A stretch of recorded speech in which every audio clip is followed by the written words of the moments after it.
ఒక stage of తర్వాత ఏదైతే అబ్బాయిని ఇష్టపడ్డదో ఆ అబ్బాయిని ఒక ఎండింగ్ పాయింట్లో వదిలేయాలని చూస్తుంది. ఆ వదిలేసే టయాన్నే థర్డ్ పర్సన్ని కోరుకుంటుంది.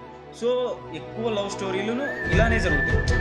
ఎప్పుడైతే వాడిని వదిలేయాలని అనుకుంటుందో అప్పుడు థర్డ్ పర్సన్ని ఎంట్రీ ఇస్తుంది.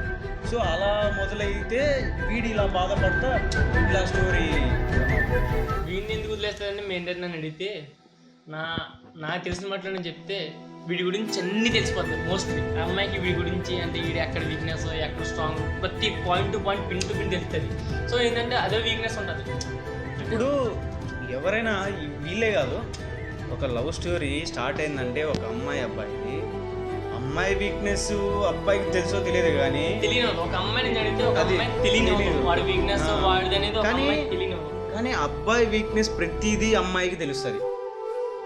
తెలుస్తుంది. ఎందుకంటే అబ్బాయి ఉండలేడు. ఒక